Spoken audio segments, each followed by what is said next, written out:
Wednesday. Thank you so much for tuning in and for choosing to spend some of your time with me. I'm Maria Milagros, and this time that we're in, I'm sharing questions that I received during the love journey where we talked about and explored different ways to harness our own self-love so that we could share love. And I got a bunch of questions from the women who participated in the journey that we were able to either unpack through the journey or in our little sessions. So I wanted to use these questions as a way to guide these videos because I recognize that when they acknowledged the question or stated the question out loud, other people said, oh yeah, I have that question too. Or yes, I'm also curious. So I wanted to use them as an opportunity to share more about how we grow in our self-love. So this week, I also have two questions. The first one is, I want to learn how to love me for me. And then the second one, she is a little blurb that comes before it where she's talking about not being able to find compassion or forgiveness for herself. And then she says, I find myself unconsciously blaming myself and talking down to myself for things that are out of my control. How can I stop these negative thoughts and replace them with self-love? It's much easier said than done. Yes, it is. And I want to start by sharing that everything we do consistently is because we're so well practiced, right? Have you ever done something and then someone shows you a faster, easier, healthier, better way to do it, and it takes you a little bit of transition period because you've been so well practiced at that old thing, and then you go to start doing the new thing and it's like, ugh, it's uncomfortable not because it's new, we can do new. Not because it's challenging, we can do challenging, but because we're so well practiced at doing it the other way. And our brain and our bodies are really well, like the grooves and it's embedded in us, right? We're so well practiced at doing it this one way that creating that switch feels like such a challenge. When we remind ourselves that, yes, it is a challenge, because we're breaking old patterns and old practices and we're creating new ones, when we remind ourselves of that, we find a little more ease, right? And it's this constant state of reminding ourselves, this is new, I can do new. This is challenging, I can do challenging. This is also necessary, right? It's necessary for me to head in this direction for new levels of healthy and happy. And we have created those practices as a part of a process that usually helped us survive. So that reminder in and of itself helps us remind ourselves like, right, I created this practice as part of a process that helped me survive. And what helped me survive cannot always be the same things that help me thrive. And because now I'm in a space that I want to thrive, I have to either tweak these practices so that they help me thrive, or I have to replace these practices with new practices so that I can thrive. When we remind ourselves of that story, it really does help us bring a little more kindness and ease. And realistically, like scientifically, that is how the brain functions. Think about a road and there's a dirt path. And if people aren't taking the road and a series of people will take that dirt path, they're going to create a groove, right? That then you can look at that dirt path and say, oh yeah, I can see where people walk. You can see it. You know, when you see people, walking across grass, and you can tell that lots of people have cut across the grass because the grass stops growing and there's a groove almost. It's that.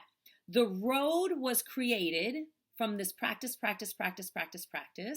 And now we're creating something new. It's going to take some time, some endurance, some practice. And the more you take that path, that new path through the grass, the more you take that, the smoother it becomes, the more that it solidifies it as a path, right? This is what's happening literally in your brain. So, well, not literally, you don't have grass growing in your brain. You know what I mean. But this is what's happening. Scientifically, we know that this is what's happening in the brain and in the way that we associate and make connections in our brain. So knowing that, it brings me anyways a little more ease because I'm not going to beat up on myself as much, and I just have to be in this constant state of remembering that this was a practice that I created as part of a process to survive. And now I'm either tweaking or replacing that practice, and I have to continue this new practice. I've said this before, and I'll say it again. The best way to do that, is with our words. Yes. Every spiritual leader that I can think of talks about the power and the importance of the words that we use. Let us not underestimate the power of our words, because our words literally create our lives. So if we are telling this old story over and over and over again, we're making that path really, really strong, and we're not giving room to this one. We have to catch ourselves when we're on that path, about face, get off the path, and get on the new one, right? And we do that with our words. I'm thinking Thich Nhat Hanh talks about the power of the words and how we talk about and to ourselves. Desmond Tutu, the Dalai Lama, the Pope, the Bible, Buddhism, words, words, words, words, words, words. The power of life and death is in the tongue, right? So if we know that, we can then use our words to create a new path, which requires us to become more aware. And the way that we can use our words is by using affirmations, by practicing things that we're grateful for about ourselves and our lives in the present moment, about remembering how amazing and capable we are because we got here to this moment, right? So I started with the second question, and I want to loop back to the first. And it says, I need to understand how to love me for me.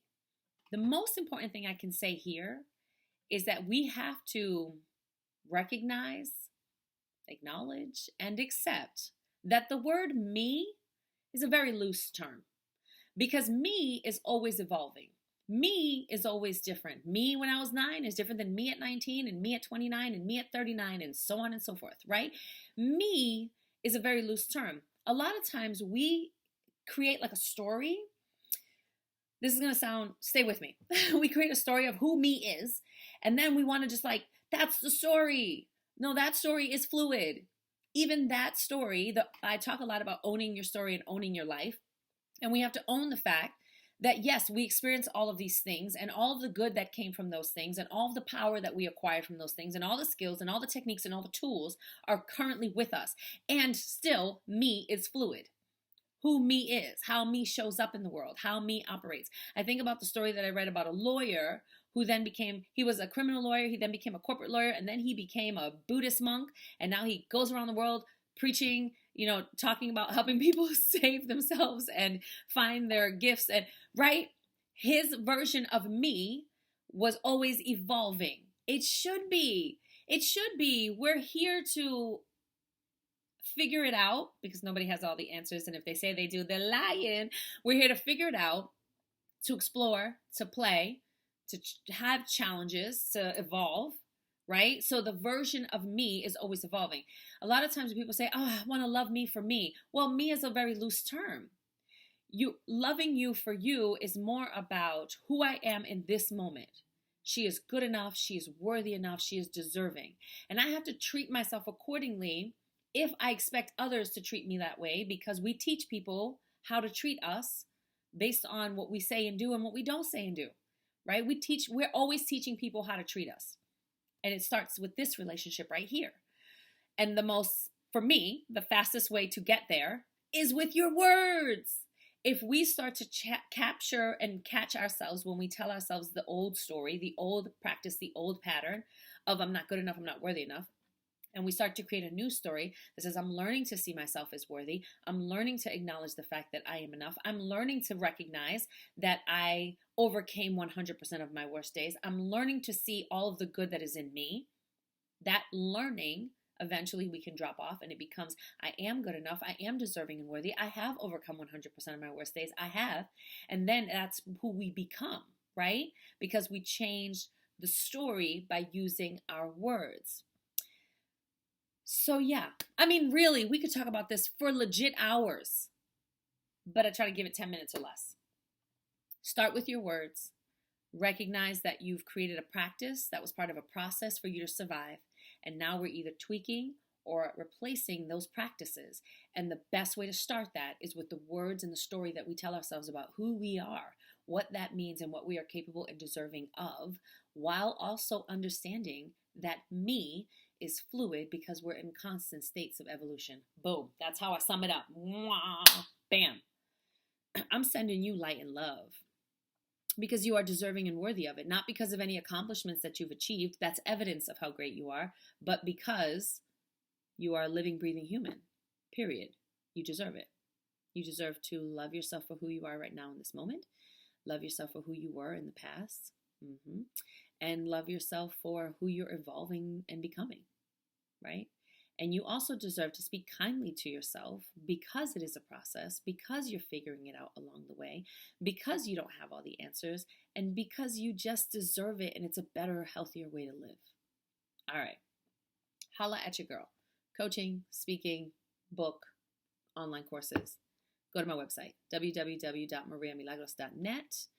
If you like this video, give it a thumbs up. If you know someone who can benefit from it, share it. And if you haven't already, subscribe. Subscribe! That way you'll get these every week.